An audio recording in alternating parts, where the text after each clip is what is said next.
Dans un monde où le stress et l'angoisse s'invitent à chaque instant, où la course effrénée de la vie moderne menace de nous étouffer, il existe une voie secrète, vieille comme le temps, capable de nous conduire vers une paix profonde et durable.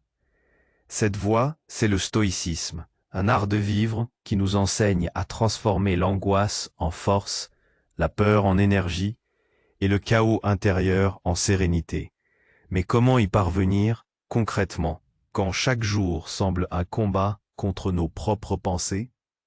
Cette vidéo vous plonge au cœur de cette quête universelle, en dévoilant 13 clés essentielles pour dompter l'angoisse et conquérir la paix intérieure. Vous découvrirez comment le stress, loin d'être un ennemi, peut devenir un allié quand il est maîtrisé, et comment la respiration consciente ou la création artistique peuvent offrir des havres de calme dans la tempête mentale. Nous explorerons ensemble le pouvoir libérateur du pardon, ce geste courageux qui brise les chaînes du ressentiment et ouvre la voie à un amour plus grand, non seulement envers les autres, mais surtout envers soi-même. Plus qu'une simple méthode, ces clés sont un voyage intime où chaque émotion, colère, peur ou tristesse, peut être transformée en énergie pour agir avec sagesse et force. Vous apprendrez à prendre le contrôle de votre esprit, à visualiser vos aspirations sans anxiété, et à pratiquer l'art subtil de laisser partir ce qui vous retient, créant ainsi un espace propice à de nouvelles opportunités.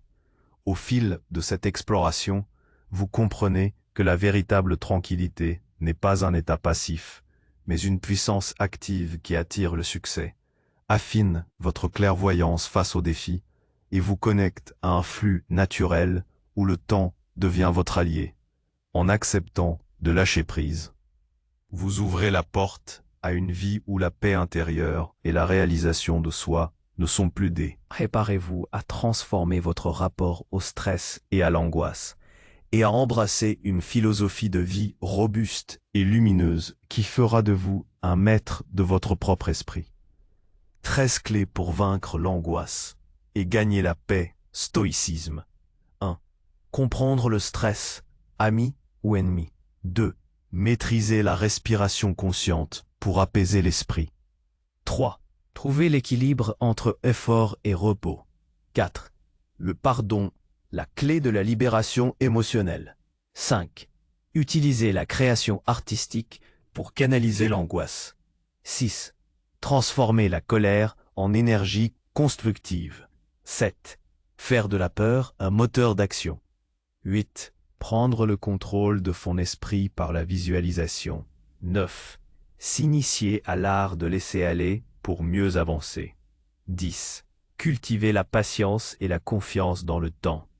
11. Développer une mentalité ouverte et réceptive. 12. Reconnaître la tranquillité comme source de succès. 13. Vivre en accord avec la nature et les principes stoïciens. Si cela fait sens pour vous jusqu'ici, aimez la vidéo et partagez-la avec quelqu'un qui a besoin d'entendre cela. Nous avons déjà parcouru ensemble des sentiers essentiels, apprenant à décrypter la nature du stress, à ancrer notre esprit dans la paix, par la respiration consciente, à trouver la juste mesure entre l'effort et le repos, et à briser les chaînes émotionnelles du passé grâce au pouvoir libérateur du pardon. Nous avons même effleuré la manière dont l'expression artistique peut devenir un refuge et un canal pour nos angoisses les plus profondes. Mais notre voyage ne fait que commencer. Le stoïcisme ne propose pas une simple liste de techniques, mais une transformation radicale de notre perception. Un apprentissage constant de la maîtrise de soi face aux tempêtes inévitables de l'existence. Aujourd'hui, nous allons nous pencher sur des émotions encore plus vives, des défis encore plus intimes, et découvrir comment les sages de l'Antiquité, et à leur suite, les esprits les plus résilients de notre époque, ont su non seulement traverser ces épreuves, mais en sortir grandis. Nous explorerons comment la colère et la peur, souvent perçues comme nos plus grands ennemis, peuvent être transmutées en des forces motrices. Comment notre esprit peut devenir un allié puissant grâce à la visualisation, et l'art subtil de laisser aller pour embrasser l'avenir. Préparez-vous à plonger plus profondément dans les arcanes de la paix intérieure, non pas comme une absence de trouble, mais comme une présence indéfectible de force et de clarté. 6. Transformer la colère en énergie constructive. La colère, une émotion ardente, puissante, souvent destructrice, qui peut consumer notre esprit et nos relations. Qui n'a jamais senti cette brûlure monter en soi face à une injustice, une trahison ou une simple contrariété du quotidien? Le stoïcisme, cependant, ne nous invite pas à nier cette colère, à l'étouffer sous un masque d'indifférence. Au contraire, il nous enseigne à l'observer, à la comprendre, pour ensuite la transformer. Pour les stoïciens, la colère naît de nos jugements, de nos attentes non satisfaites, de la perception qu'un événement ou une personne nous a fait du tort. Elle n'est pas une réaction inévitable aux événements extérieurs, mais une décision interne, souvent inconsciente, de s'y abandonner. Marc Aurèle, dans ses pensées, nous exhorte à nous souvenir que, souvent, l'injustice n'est pas dans l'action de l'autre, mais dans notre perception de cette action. Cela ne signifie pas que l'injustice n'existe pas, mais que notre réaction à celle-ci est de notre ressort. Lorsque vous ressentez la colère monter, la première étape est de prendre une pause, respirer, observer la sensation physique. D'où vient cette chaleur, cette tension? Nommez l'émotion sans jugement. Je ressens de la colère. Cette simple reconnaissance crée une légère distance.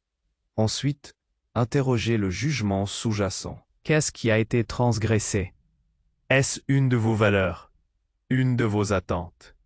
Souvent, la colère est une expression déformée de nos limites, de nos besoins non satisfaits. Si vous êtes en colère parce qu'un collègue ne respecte pas les délais, c'est peut-être que vous valorisez la ponctualité et le travail d'équipe. Si un proche vous blesse, c'est que vous tenez à cette relation et à une certaine forme de respect. L'énergie de la colère est immense. Plutôt que de la laisser vous consumer en rumination stérile ou en explosion improductive, le stoïcisme nous propose de la rediriger. Transformer cette ardeur en un carburant pour l'action vertueuse. Si vous êtes en colère contre une injustice sociale, utilisez cette énergie pour vous informer, pour soutenir une cause, pour échanger avec respect sur le sujet. Si la colère naît d'une frustration personnelle, un projet qui stagne, une compétence qui ne s'améliore pas, canalisez-la pour redoubler d'efforts, pour chercher de nouvelles stratégies, pour vous engager avec une discipline renouvelée.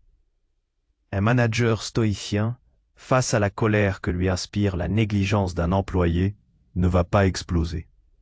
Il va observer cette colère, comprendre qu'elle émane de son engagement envers l'excellence de son équipe.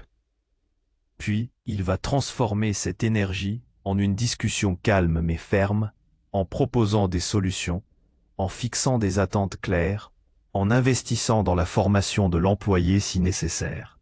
La colère, ainsi maîtrisée et redirigée, devient une force motrice pour l'amélioration, non pour la destruction.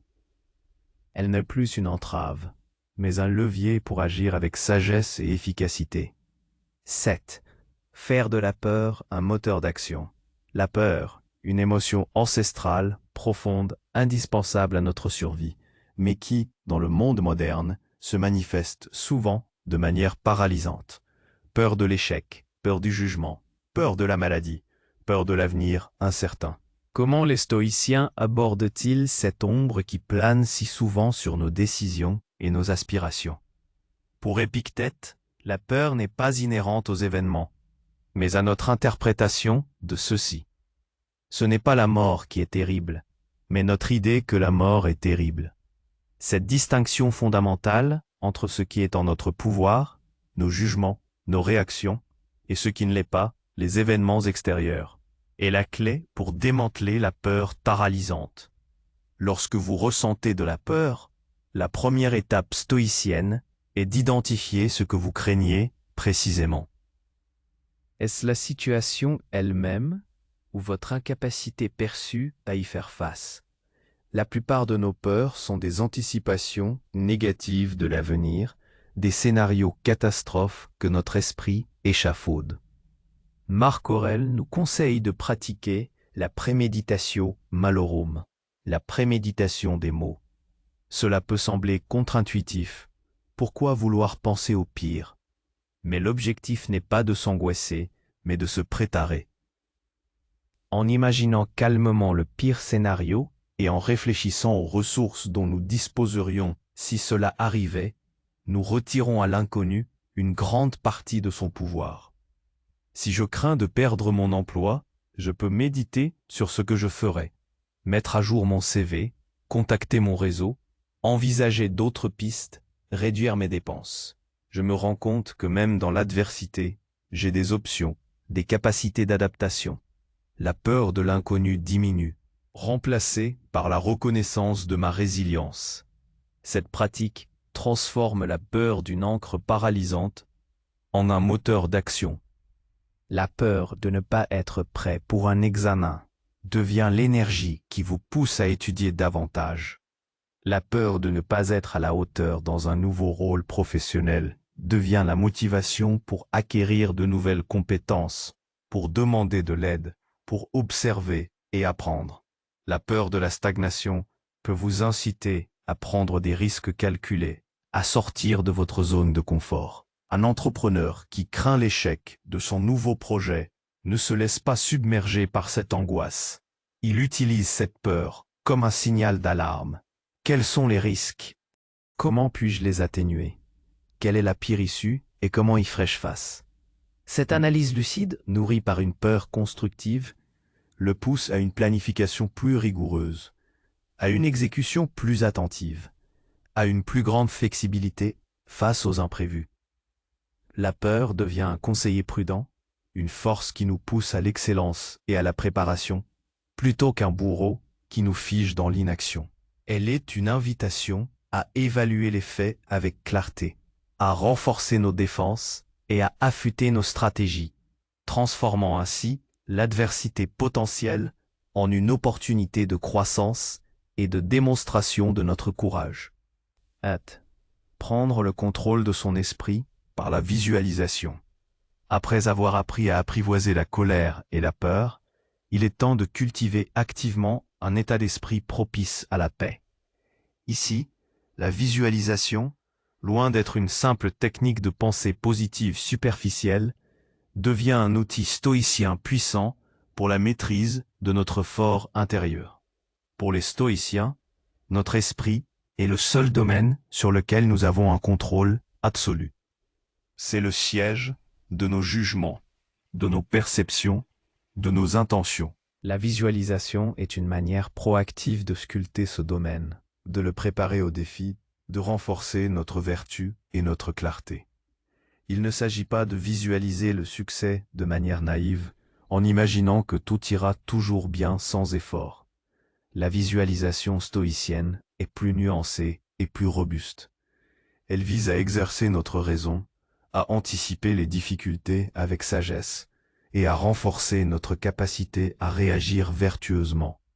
Quelles que soient les circonstances, commencez par visualiser, non pas le résultat parfait, mais le processus.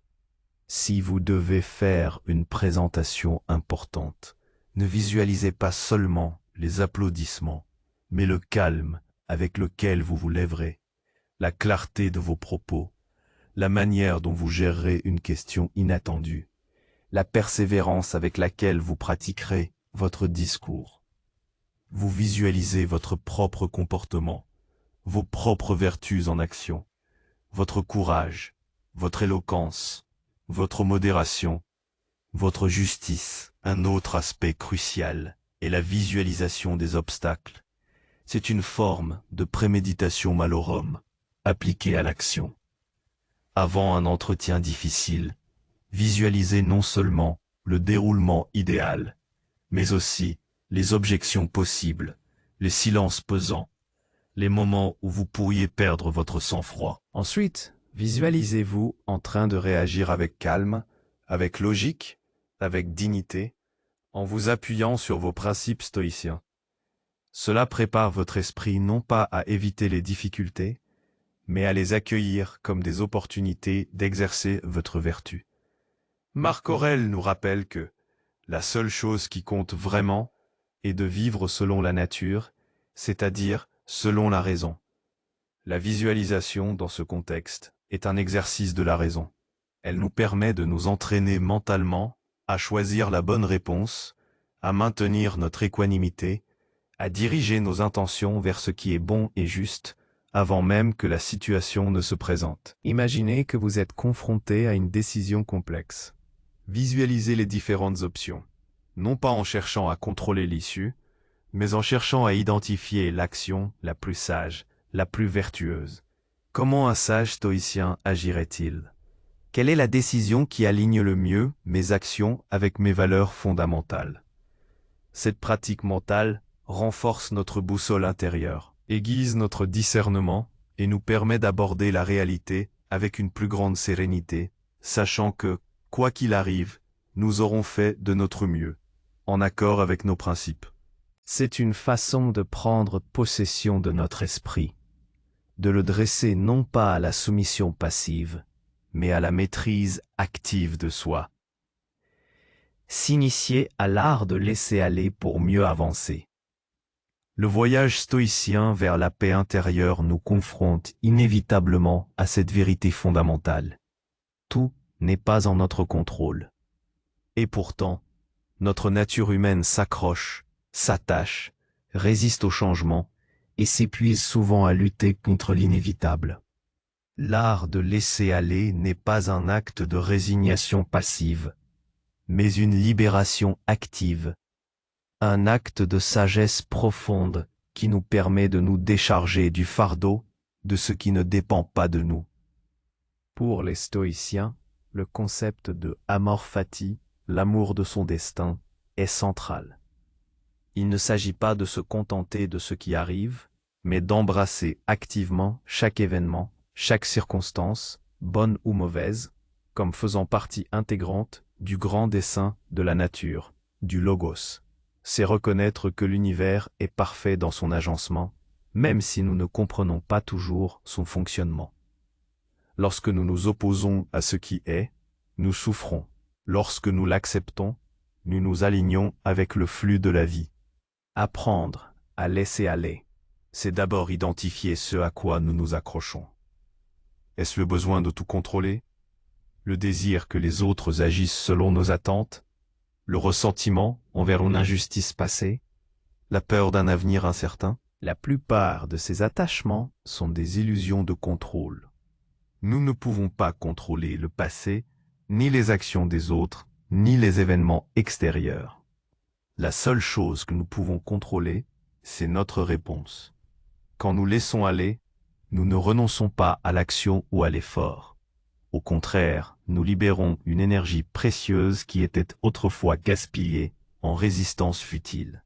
Si vous vous accrochez à une relation toxique, laisser aller, c'est reconnaître que vous ne pouvez pas changer l'autre et choisir de protéger votre propre paix. Si vous êtes obsédé par une erreur passée, laisser aller, c'est accepter que le passé est immuable, en tirer les leçons et réorienter votre énergie vers le présent et l'avenir. Sénèque nous offre cette sagesse. La plus grande richesse est de vivre avec peu, mais celui qui ne désire rien est le plus riche.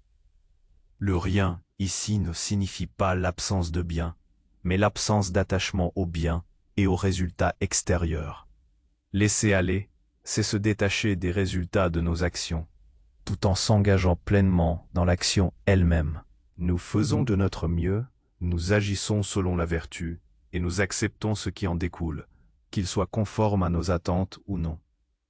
Dans un monde où l'incertitude est la seule certitude, l'art de laisser aller est une compétence essentielle. C'est lâcher le volant lorsque l'on réalise que l'on est passager d'un véhicule que l'on ne peut pas conduire, et se concentrer sur la qualité de notre propre voyage intérieur.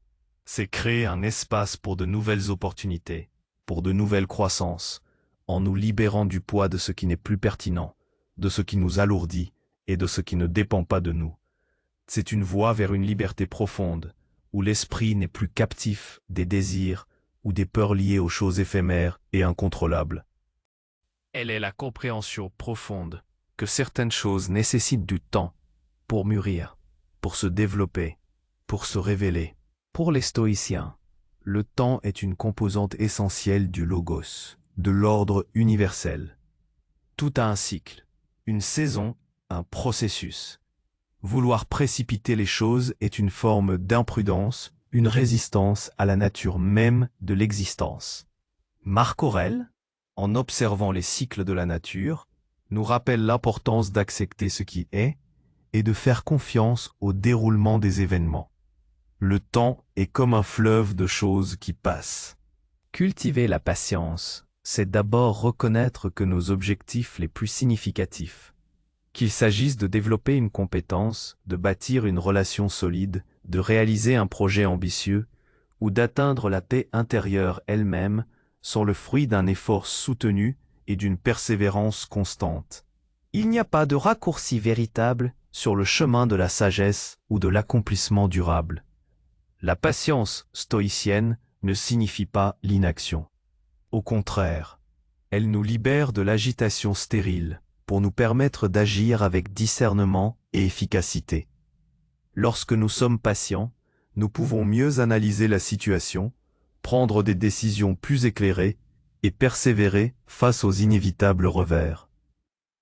Nous ne nous décourageons pas à la première difficulté, car nous comprenons que les obstacles font partie du processus, comme le labour fait partie de la récolte. Faire confiance dans le temps, c'est aussi accepter que certaines choses échappent à notre contrôle, et qu'il faut simplement laisser le temps faire. Si vous avez planté une graine, vous devez l'arroser, lui donner de la lumière, mais vous ne pouvez pas la forcer à pousser plus vite. Vous faites ce qui est en votre pouvoir, et vous faites confiance au processus naturel. De même, dans les relations humaines, le pardon, la guérison, la construction de la confiance, tout cela demande du temps. Les événements mondiaux, la résolution de problèmes complexes, la transformation personnelle, tout cela obéit à une temporalité qui nous dépasse souvent. Épictète nous invite à nous concentrer sur notre proérésis, notre faculté de choisir, et à laisser le reste au Dieu ou à la nature, au logos.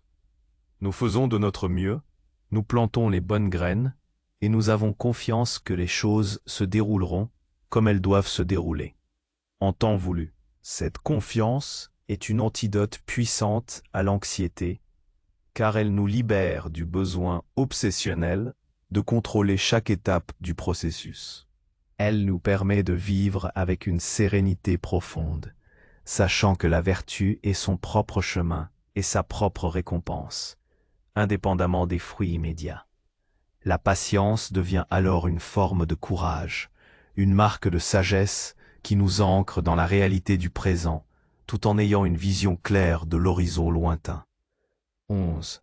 Développer une mentalité ouverte et réceptive. Pour les stoïciens, sagesse n'est pas un état figé, mais une quête perpétuelle, un apprentissage constant. Et au cœur de cet apprentissage se trouve la nécessité de développer une mentalité ouverte et réceptive. Dans un monde en constante évolution, où les informations nous assaillent et où les certitudes sont rares, cette ouverture d'esprit est plus qu'une simple vertu. C'est une compétence essentielle pour la résilience et la paix intérieure. Une mentalité ouverte, c'est d'abord la capacité à questionner ses propres hypothèses, ses propres croyances, même les plus profondément ancrées. Sénèque nous met en garde contre l'orgueil intellectuel. Celui qui se croit savant n'apprend plus. Le stoïcien ne prétend pas détenir la vérité absolue, mais cherche humblement à l'approcher. Cela signifie être prêt à écouter des points de vue différents des nôtres, à considérer de nouvelles informations et même à admettre que nous avons pu nous tromper. Cette réceptivité n'est pas de la faiblesse, mais une immense force. Elle nous protège du dogmatisme, de l'entêtement qui nous enferme dans nos propres limitations. Imaginez un entrepreneur qui refuserait d'écouter les retours de ses clients, ou un scientifique qui s'accrocherait à une théorie obsolète malgré de nouvelles preuves. leur progrès serait impossible. De même, notre croissance personnelle et notre compréhension du monde s'arrêtent dès que nous fermons notre esprit à de nouvelles perspectives. La mentalité ouverte nous pousse à l'empathie. En étant réceptifs aux expériences et aux points de vue d'autrui, nous développons une meilleure compréhension de la condition humaine. Une capacité à voir au-delà de nos propres préoccupations immédiates. Cette empathie est essentielle pour des relations harmonieuses et pour notre sentiment d'appartenance à la communauté humaine. Épictète nous rappelle que nous sommes tous des citoyens du monde, interconnectés par notre raison et notre humanité. Dans la vie quotidienne, une mentalité ouverte et réceptive se manifeste par la curiosité, par le désir d'apprendre, par la capacité à s'adapter aux changements. C'est aborder un désaccord non pas comme un combat à gagner, mais comme une occasion d'élargir sa compréhension. C'est considérer une difficulté imprévue non pas comme une catastrophe, mais comme un problème à résoudre avec une nouvelle approche. C'est sortir de sa zone de confort, explorer de nouvelles idées, de nouvelles cultures, de nouvelles façons de penser. Cette ouverture d'esprit est également un antidote puissant à l'anxiété. Une grande partie de notre angoisse provient de notre résistance à ce qui est inconnu ou différent. En cultivant la réceptivité, nous devenons plus flexibles mentalement, plus à même d'accueillir l'incertitude et la complexité du monde, sans nous laisser submerger. Nous comprenons que le changement est la seule constante, et qu'en l'embrassant avec un esprit ouvert, nous nous alignons sur la nature même de l'existence. C'est ainsi que l'on transforme les défis en opportunités et que l'on trouve la paix, non pas dans la certitude, mais dans l'adaptabilité. 12. Reconnaître la tranquillité comme source de succès. Dans la société moderne, le succès est souvent associé à l'agitation, à la frénésie, à une course effrénée, vers des objectifs toujours plus grands. On valorise le stress comme un signe d'engagement, l'épuisement comme la preuve d'un travail acharné. Mais le stoïcisme nous propose une vision radicalement différente. La véritable tranquillité ou ataraxie n'est pas l'absence de succès, mais sa source la plus profonde et la plus durable. Pour les stoïciens, la tranquillité d'esprit est le signe d'une âme bien ordonnée, d'un esprit en harmonie avec la raison et la nature. Elle n'est pas un état passif d'apathie, mais une puissance active, une clarté mentale qui permet d'agir avec discernement, efficacité et sagesse. Quand notre esprit est agité par l'anxiété, la colère ou le désir effréné, notre jugement est obscurci, nos décisions sont impulsives et notre énergie est gaspillée. Imaginez un chirurgien qui devrait opérer avec les mains tremblantes et l'esprit paniqué. Le résultat serait désastreux. De même, un leader d'entreprise submergé par le stress prendra des décisions hâtives qui peuvent mettre en péril son organisation. Un artiste anxieux aura du mal à exprimer sa créativité. La tranquillité, en revanche, permet une concentration maximale, une évaluation objective des situations et une exécution précise des tâches. Sénèque, un homme d'État et philosophe romain, malgré les vicissitudes de sa carrière, a toujours prôné la recherche de la sérénité. Il savait que c'est dans le calme intérieur que l'esprit peut le mieux raisonner, planifier et persévérer. Il nous disait, le chemin vers le bonheur est de se délivrer des passions, de l'agitation et de l'anxiété et de cultiver la paix de l'âme. La tranquillité est une source de succès car elle favorise la clarté de la pensée. Un esprit calme est un esprit lucide. Il peut analyser les problèmes avec une plus grande profondeur, identifier les solutions avec plus d'acuité et voir les opportunités là où d'autres ne voient que des obstacles. La résilience face à l'adversité. Quand les choses tournent mal, l'esprit tranquille ne panique pas. Il accepte ce qui ne peut être changé et se concentre sur ce qui peut l'être. Cette capacité à maintenir son équilibre face au choc est fondamentale pour surmonter les échecs et rebondir. Des relations interpersonnelles améliorées. un individu serein est plus patient, plus à l'écoute, plus empathique. Il est capable de communiquer plus efficacement, de résoudre les conflits avec plus de sagesse et d'inspirer confiance et respect.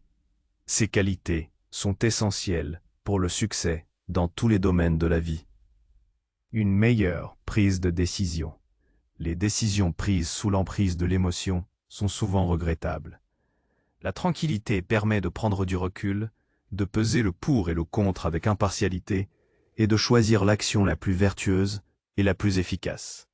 Reconnaître la tranquillité comme source de succès, c'est inverser la logique conventionnelle. Ce n'est pas le succès qui apporte la paix, mais la paix qui est le chemin vers un succès véritable et significatif, un succès qui est en harmonie avec nos valeurs et qui contribue à notre épanouissement durable ou eudaimonia. C'est comprendre que la vraie puissance réside non pas dans la domination extérieure, mais dans la maîtrise intérieure de soi. 13. Vivre en accord avec la nature et les principes stoïciens. Nous voici arrivés à la 13e et dernière clé, celle qui englobe toutes les autres, le fondement même de la philosophie stoïcienne. Vivre en accord avec la nature. Cette formule, simple en apparence, est la pierre angulaire d'une existence équilibrée, vertueuse et sereine. Mais que signifie-t-elle concrètement dans notre monde moderne? Pour les stoïciens, la nature n'est pas seulement le monde physique qui nous entoure. Les arbres, les rivières, les étoiles, elle désigne avant tout le logos, la raison universelle qui imprègne tout l'univers et qui organise son fonctionnement. Vivre en accord avec la nature, c'est vivre en accord avec cette raison. Et puisque l'être humain est doté de raison, c'est vivre en accord avec sa propre nature rationnelle. Cela implique plusieurs choses. 1. Agir selon la raison. Plutôt que de se laisser emporter par les passions, les impulsions ou les désirs éphémères, nous sommes invités à exercer notre faculté de raisonnement.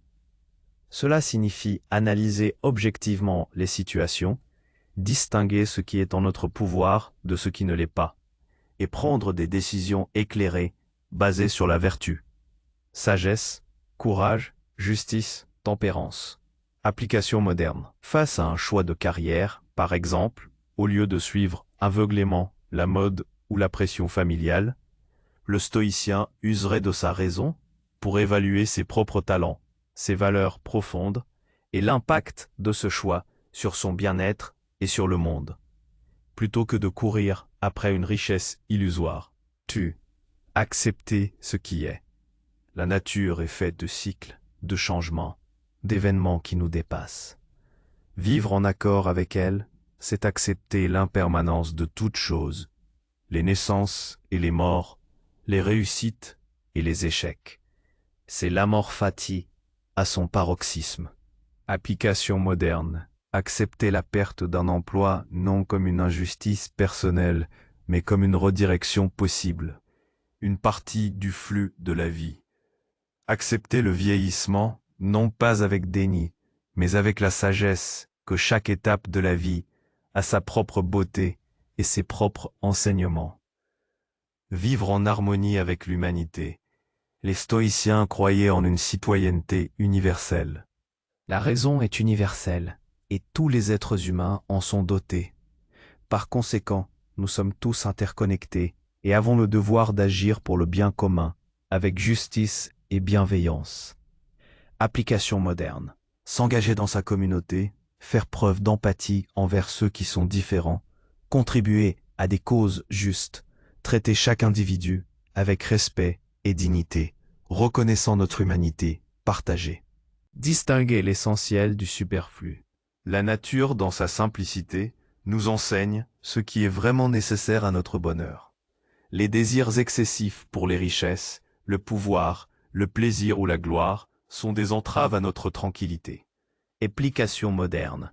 Adopter un mode de vie plus minimaliste, moins axé sur la consommation effrénée, se concentrer sur les relations authentiques, la santé, l'apprentissage et le service plutôt que sur l'accumulation matérielle. Vivre en accord avec la nature, c'est finalement se défaire des illusions et des constructions sociales qui nous éloignent de notre véritable essence. C'est retrouver une simplicité, une authenticité, une force intérieure qui ne dépend d'aucune circonstance extérieure. C'est comprendre que le véritable bonheur ne réside pas dans la possession ou la reconnaissance, mais dans la pratique constante de la vertu, dans la maîtrise de soi et dans l'alignement avec le grand ordre du monde. C'est le chemin vers une paix inébranlable, car elle ne peut être affectée par les caprices du destin, mais seulement par notre propre choix d'être rationnel, juste et courageux. En embrassant cette dernière clé, nous réalisons que le stoïcisme n'est pas un système de règles rigides, mais un chemin de vie dynamique, une invitation à devenir la meilleure version de nous-mêmes, en harmonie avec l'univers. Nous avons exploré ensemble 13 clés, des fondations solides pour transformer l'angoisse en force et conquérir une paix intérieure durable. Du questionnement de la nature du stress à l'art de vivre en accord avec la raison universelle, chaque étape nous a montré que la puissance de changer notre réalité réside non pas dans le contrôle des événements extérieurs, mais dans la maîtrise inébranlable de notre propre esprit. Ces enseignements stoïciens ne sont pas de vieilles philosophies poussiéreuses, ce sont des outils vivants, forgés par des millénaires d'expériences humaines, pour naviguer dans la complexité de notre existence moderne. Ils nous rappellent que nous ne sommes pas des victimes passives des circonstances, mais des architectes de notre propre fort intérieur. Le chemin peut sembler exigeant. Il demande discipline et persévérance. Mais la récompense est la plus précieuse de toutes. Une liberté authentique. Une sérénité que nul événement ne peut perturber. Comme l'a si bien dit Marc Aurèle, tu as le pouvoir sur ton esprit, pas sur les événements extérieurs. Rends-toi compte de cela et tu trouveras la force. Cette force n'est pas celle de dominer les autres ou le monde, mais celle de te dominer toi-même, de gouverner tes pensées, tes jugements, tes réactions. C'est en cela que réside la véritable souveraineté de l'être. Alors je vous pose cette question philosophique. Au milieu des inévitables tourments de votre vie, quelle est la première clé stoïcienne que vous choisirez d'aiguiser aujourd'hui pour sculpter votre propre paix intérieure? Si ce voyage au cœur du stoïcisme a résonné en vous, si ces réflexions vous ont apporté une nouvelle perspective ou une étincelle de clarté, n'hésitez pas à aimer cette vidéo, à la partager avec ceux qui pourraient en bénéficier, et à vous abonner à la chaîne pour ne manquer aucune de nos prochaines explorations. Laissez un commentaire ci-dessous pour partager vos propres réflexions, vos défis ou les clés qui vous parlent le plus. Votre engagement nourrit cette communauté de quêteurs de sagesse. Merci d'avoir pris ce temps précieux pour investir en vous-même. Le chemin vers la paix est un voyage continu, et je suis honoré de le parcourir avec vous. À très bientôt pour de nouvelles réflexions.